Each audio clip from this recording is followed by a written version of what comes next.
The measurements are going to be from the top. So let's see what we have.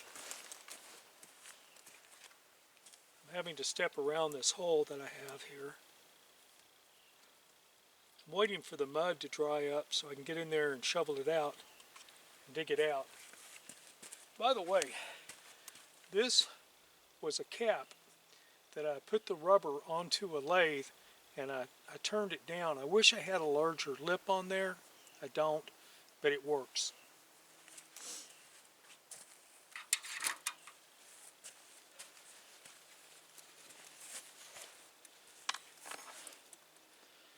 When we measure, whenever it hits the water, we're just going to measure to the top of this and not worry too much about an offset of 2 feet, or 2 feet 6 inches actually.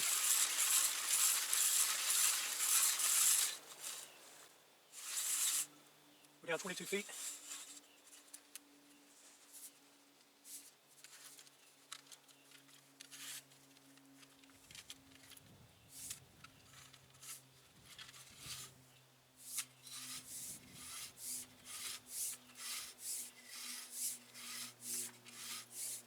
All right, we just hit water at about 36 feet. 36 feet. Now let's find out how deep the mud is in there.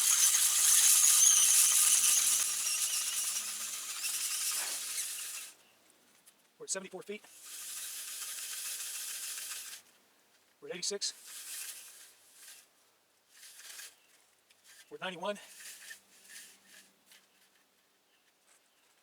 We're at 92, 9. So let's pull this up and see where the mud is.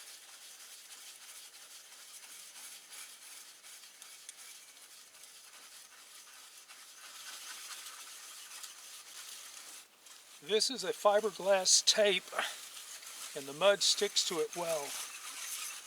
What I do is I take a sponge and put this in a bucket of water and wipe it off. Gets it fairly clean. We are reaching 53 feet.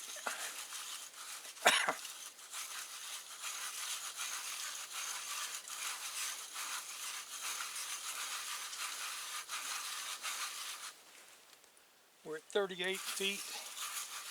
The filter screen down there is 20 feet long.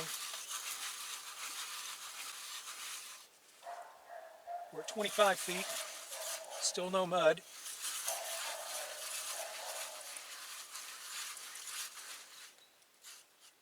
$11 feet, no mud.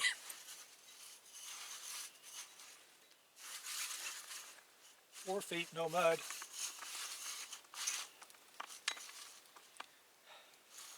No mud showed up on that.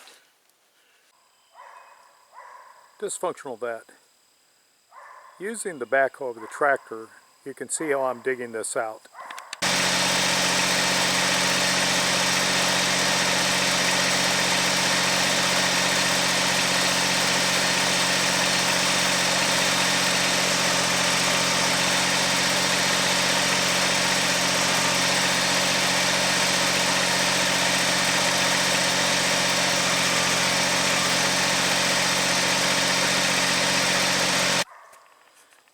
Now unfortunately we got 2.5 inches of rain night before last, and this is all mudded back in, but you can see that I have the 4-inch casing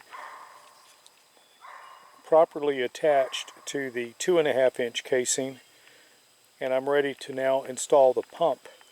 What I need to do is get that clay right down in here away from the base of the 4-inch and start coming up with bentonite clay while I take these piles of dirt here and put them into the side. So I'll have bentonite all the way around the casing coming up, and then I'll have the fill dirt back in around, and I'll have my watertight seal. The big problem I've had is getting it to stop raining long enough in order for me to work. The previous picture, you had seen this pipe went down and then it had the enlarging for the 4-inch casing to the 2.5-inch casing that runs the length. what I've done is I've taken some pasteboard, and you can get this pasteboard at a place that that sells dog food. That paper is what goes on the bottom of the pallet between the dog food and the pallet to protect the dog food from being damaged by the wood. And they'll give it to you. I mean, they got more of that stuff than they know what to do with. Anyway, I cut the piece. This one is about 12 inches tall. I filled it with bentonite, and now I'm backfilling it from this dirt here and here. And I'll make another column in just a minute and bring it up to the pitless adapter and continue to backfill it. And as far as topping it off goes, I'm going to hold off a little bit until I get a chance to soak this in with some water.